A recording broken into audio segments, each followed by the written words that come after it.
Hi viewers, welcome to my channel. கொஞ்சம் ரொம்ப நாளாக கொஞ்சம் வீடியோ வந்து போடுறது கொஞ்சம் டிலே ஆகிடுது. வீடு ஷிஃப்டிங் இருந்தது, அதனால் கொஞ்சம் டிலே ஆகிருக்கு. இனிமேல் வாரம் உங்களுக்கு வீடியோ வரும். அப்புறம் அதாவது வீடியோ உங்களுக்கு சில பேர் வந்து என்கிட்ட என்ன சொல்கிறாங்கன்னா, நோட்டிஃபிகேஷனே எங்களுக்கு வரல அப்படிங்கிற மாதிரி ஒரு 2-3 பேர் என்கிட்ட சொன்னான். நீங்கள் வந்து சப்ஸ்கிரைப் பண்ணிவிட்டு பக்கத்தில் இருக்கிற பெல் ஐக்கான் இருக்கு இல்லையா, பெல் பட்டன், அதை ப்ரெஸ் பண்ணிவிட்டு ஆல் ஆப்ஷன் கொடுத்துருங்க. கொடுத்தாதான் உங்களுக்கு வந்து நான் போடுற எல்லா வீடியோஸும் உடனே நோட்டிஃபிகேஷனோட வருங்கிறத நான் தெரிவிச்சுக்கிறேன். ஏன்னா சில நேரங்கள் என்கிட்ட கேட்டிருந்தா எங்களுக்கு நோட்டிஃபிகேஷன் வரல அப்படின்ட்டு. அதனால தான் உங்களுக்கு வந்து நான் சொல்கிறேன். தெரியாதவா இந்த மாதிரி சப்ஸ்கிரைப் பட்டன் அமைக்கிட்டு பெல் ஐக்கானிங்க இது பண்ணிவிட்டு ஆல் ஆப்ஷன் கொடுத்துருங்க. கொடுத்துட்டேன்னா நான் போடுற வீடியோலாம் உங்களுக்கு கண்டிப்பாக நோட்டிஃபிகேஷனோட அப்பப்போ கிடச்சிடும். இப்போது நம்ம வீடியோக்குள்ளே போகலாமா? இன்றைக்கி வந்து என்ன பார்க்க போகிறோன்னா, முருங்கை இலை இருக்கு இல்லையா, அதை வந்து பொடி, முருங்கை இலை பொடி. இது வந்து இதனுடைய ஹெல்த் பெனிஃபிட்ஸ் வந்து எல்லாருக்குமே தெரிஞ்சது தான். இது மெடிசன் வேல்யூ கூட. இதனுடைய பொருட்கள் வந்து என்னங்கிறத முதல்ல பார்த்துருவோம், அப்போ அதனுடைய செய்முறை பார்ப்போம். இப்போ முருங்கை இலை பொடிக்கு என்ன பண்ணுறோம், முருங்கை இலை வந்து நம்ம கட்டாக வாங்கின்னு இருக்கேன் நான்.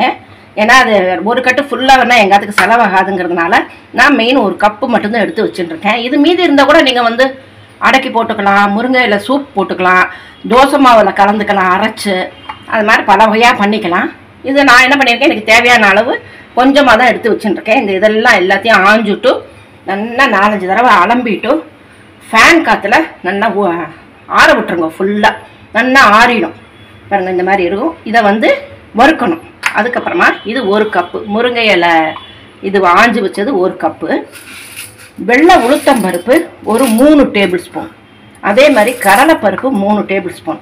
வத்த மிளகா வந்து நான் எங்காத்து காரத்துக்கு ஒரு 12 மிளகா 13 மிளகா எடுத்து வச்சுட்டுருக்கேன். தேவையான அளவு உப்பு, வறுக்கிறதுக்கு கொஞ்சமாக எண்ணெய், பெருங்காயம், மிளகு, ஜீரகம். பெருங்காயம் கொஞ்சமாக அளவு, அப்புறம் 1 டேபிள் ஸ்பூன் மிளகு, 1 டேபிள் ஸ்பூன் ஜீரகம். இதுதான் இதுக்கு தேவை. இது என்ன பண்ணணும், இது தனித்தனியாக நம்ம இப்போ வறுக்க போகிறோம்.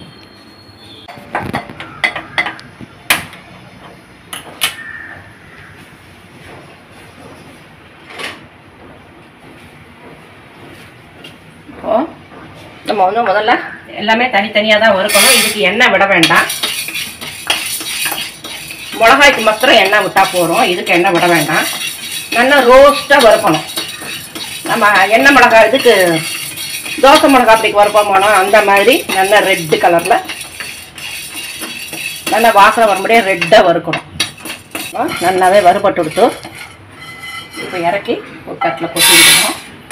அதே மாதிரி உளுத்தம்பருப்பையும் சேம் இதே மாதிரியே நல்லா சமக்க வறுத்துக்கலாம்.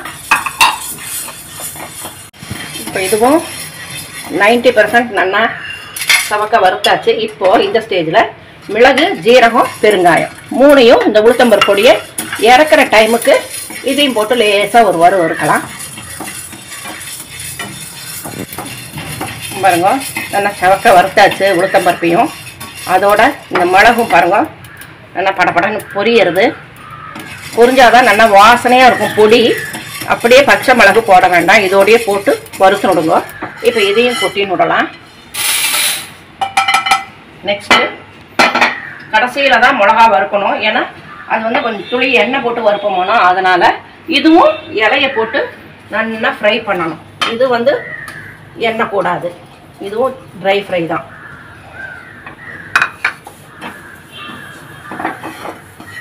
இது நல்லா இது ஒரு 10 நிமிஷமாவது ஆகும். இந்த முருங்கை இலை எப்படின்னா பாருங்க, போட்டது நல்லாவே சுருங்கி எடுத்தோம். சுருங்கி நல்லா ட்ரையாக இருக்குது பாருங்க. இந்த அளவுக்கு வறுக்கணும். நியர்பை உங்களுக்கு ஒரு 7-8 நிமிஷமாவது முருங்கை இலையை நல்லா இந்த மாதிரி வறுக்கணும்.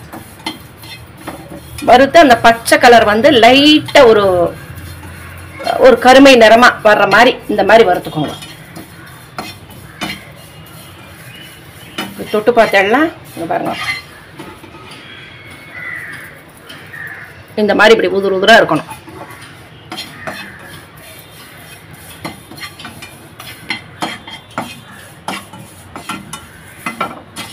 நல்லாவே இலை எல்லாமே பாருங்க நம்ம போட்டது வந்து ஒரு கப்பு ஃபுல்லாக போட்டோம். இது வந்து ஒரு 3/4 கப்புக்கு 1/4 கப்பு அளவுக்கு சுருங்கி எடுத்தோம். இந்த மாதிரி சுருங்கி வதங்கணும்.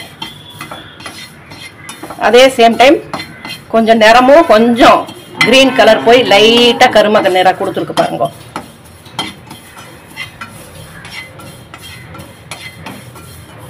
இப்படி கைவிடாமல் வறுத்துட்டே வாங்க. ஏன்னா இது வந்து ரொம்ப ஹைலைட்.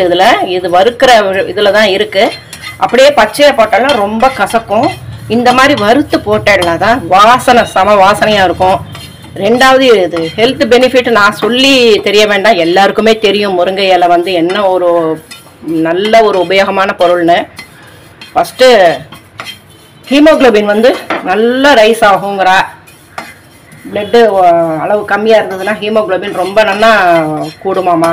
அதுக்கப்புறம் ஹேருக்கு வந்து நல்லது, நல்லா கருகருன்னு வளரும் ஹேரு. அப்புறம் இளநரை இருந்தால் கூட அந்த இளநரை கூட எடுத்துருமாமா. இது வீக்லி, அதாவது வாரத்துக்கு ஒரு 2 நாளாவது இந்த மாதிரி பொடியை பண்ணி ஒரு ஏர்டைனர் கண்டெய்னரில் போட்டு நீங்கள் ஃப்ரிட்ஜில் வச்சுருட்டேலாம்.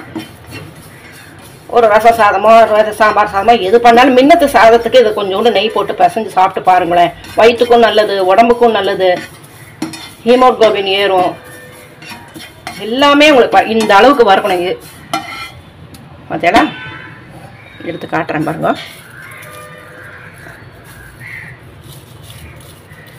இப்படி இருக்கணும், இதுதான் அளவு.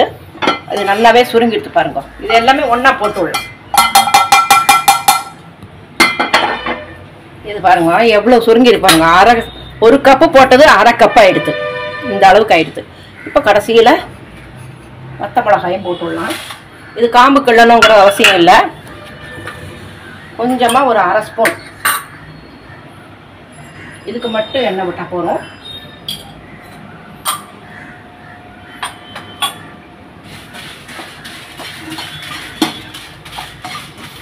மிளகாயும் நல்லா கொஞ்சம் வறுக்கணும். எண்ணெய் விட்டு பாருங்க, ரொம்ப கருப்பாக வேண்டாம், ஒரு மாதிரி இளங்கருப்பாக இந்த மாதிரி வறுத்துண்டா போகிறோம். இதையும் இதுக்குள்ளே கொட்டி விடலாம். இப்போது எல்லாத்தையும் ஒரு வறுத்த பொருட்கள் எல்லாமே ஒன்று சேர வச்சுண்டாச்சு. இதுக்கு தேவையான அளவு உப்பையும் மேலே போட்டுடலாம். பாருங்க, இது வந்து ஒரு டீஸ்பூன் கணக்கு தான், கொஞ்சமாக, அவ்வளோதான். இது நல்லா ஆற வைக்கலாம்.